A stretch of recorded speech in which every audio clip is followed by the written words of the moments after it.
दोस्तों, Swift trending के इस नए एपिसोड में आप सबका स्वागत है। ईरान ये जंग जीत गया है। जी हां, मौजूदा हालात के मद्देनजर ये कहना तो बनता है कि ईरान जो कि एक्सटिंक्शन की तरफ जा रहा था, डोनाल्ड ट्रंप ने धमकी दी थी कि अ सिविलाइजेशन विल डाई टुनाइट, ऐसा हुआ नहीं। ईरान जीत गया और ईरान ने अपनी बात मनवा ली है यूनाइटेड स्टेट्स ऑफ अमेरिका से। यानी 10 पॉइंट्स उसने सीज फायर के कंडीशंस दिए थे, उस पर अभी बात हो रही है। डोनाल्ड ट्रंप ने कहा है, लेकिन मान गए हैं बात, ऐसा लग रहा है, और उन्हीं के शर्तों पे फिर सीज फायर हुआ है। ईरान खुश है, लेकिन अभी भी वो चौकन्ना है, क्योंकि कॉन्फ्लिक्ट खत्म नहीं हुआ है दोस्तों। इस पड़ाव तक आते आते ईरान सफल जरूर हुआ है, लेकिन आगे का रास्ता भी खतरनाक साबित हो सकता है। लॉन्ग टर्म पीस में इसको कैसे तब्दील करे, वो तो बातचीत के जरिए ही होगा। डोनाल्ड ट्रंप जैसे एक अनप्रिडिक्टेबल नेता के रहते वो कितना प्रिडिक्टेबल होगा ये अमन का प्लान, वो कहना जरा मुश्किल है। जो आदमी ही कल हमने अपने वीडियो पे ये बात की थी कि क्या वो न्यूक्लियर हमला कर देंगे, जो कि दुनिया भर में लोग ये बात कर रहे थे, आज 2 हफ्ते के पीस पे अब हम बात कर रहे हैं। तो इतना अनप्रेडिक्टेबल नेता क्या कुछ कर सकता है, वो देखने लायक होगा। लेकिन ईरान के साथ सीज फायर जरूर हो गया है, लेकिन लेबनान के साथ नहीं हुआ है। आज ये वीडियो रिकॉर्ड करते वक्त 89 लोग बेरूट में मारे जा चुके हैं। 100 से ज्यादा एयर स्ट्राइक्स आज इजराइल ने लेबनान पर किए हैं। पहले लेबनान पर कोई फैसला नहीं होगा, ये बात आई। उसके बाद इजराइल ने बोला कि ये सीज फायर हम लेबनान तक एक्सटेंड नहीं कर सकते। उसके बाद फिर अमेरिका ने बोल दिया, ट्रंप ने खुद बोला कि the ceasefire does not extend to Lebanon. गुस्से में आकर अब ईरान ने बोल दिया है कि जब तक लेबनान पर हमले बंद नहीं होते, तब तक स्ट्रेट ऑफ हॉर्मुज से वो जहाजों को निकलने नहीं देगा। ये फिलहाल पोजीशन है ईरान की।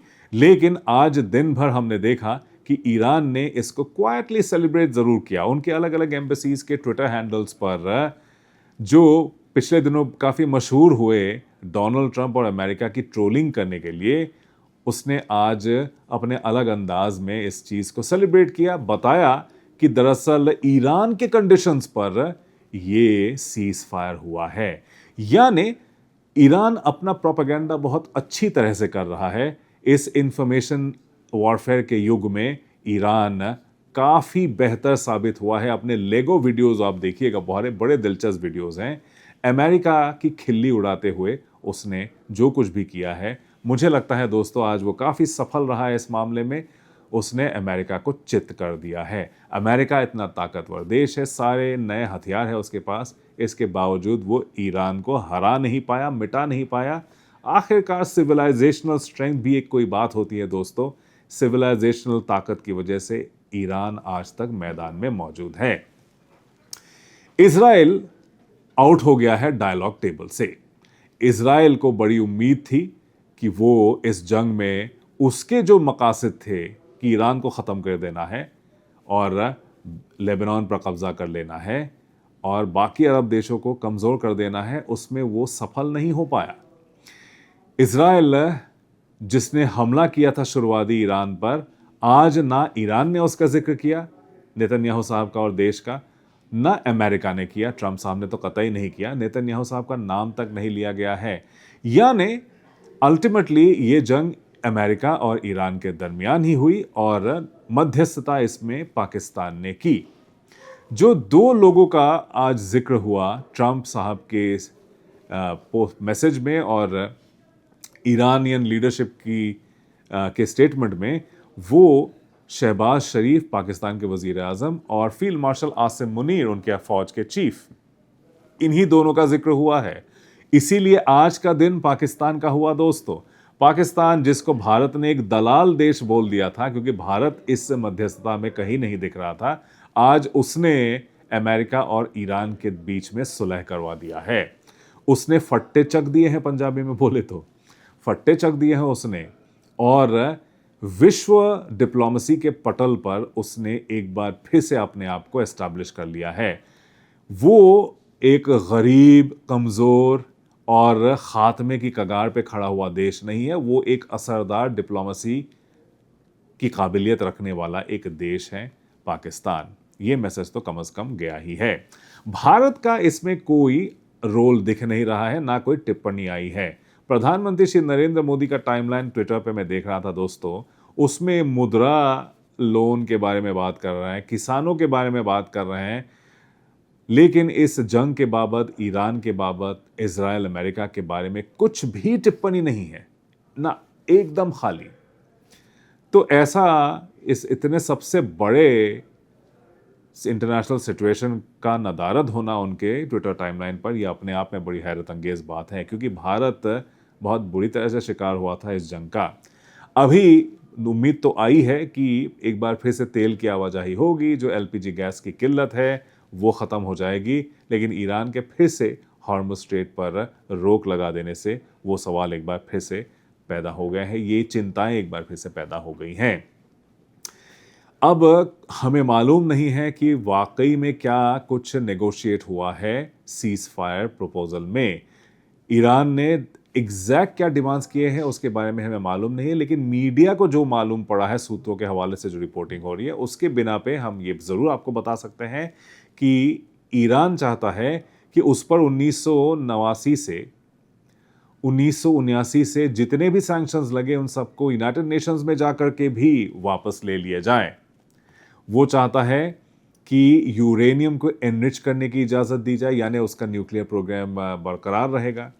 उसने ये भी मुतालबा किया है कि स्ट्रेट ऑफ हॉर्मुज़ से जो भी जहाज़ें गुजरेंगे, हर जहाज़ पर $2 मिलियन का शुल्क लगाएगा ईरान और उसको बांटेगा ओमान के साथ। ये बहुत अहम डेवलपमेंट है। अगर इन शर्तों पे अमल कर देता है अमेरिका, तो इसको तो फिर किसी भी सूरत में आप मानेंगे कि ईरान फतेहयाब हुआ है, ईरान जीता है, अमेरिका हारा है।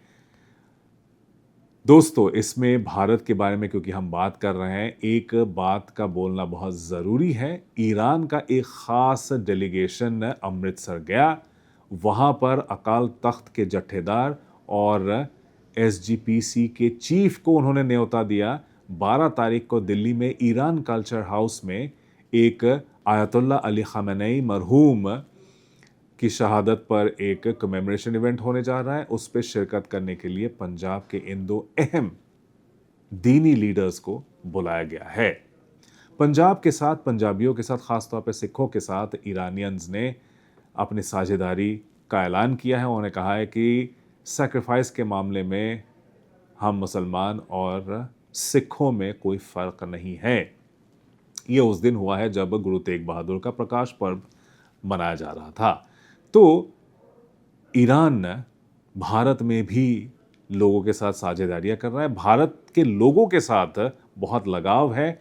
एक बहुत दिलचस्प ट्वीट में भी ये बात कही है ईरान ने, और अपने बयानों के ज़रिए, अपने सफ़ीरों के बयानों के ज़रिए भी इस बात को पहले भी उसने बोला है, आज भी बोला है, और वो लगातार इसी बात को करता आया है काफ़ी टाइम से।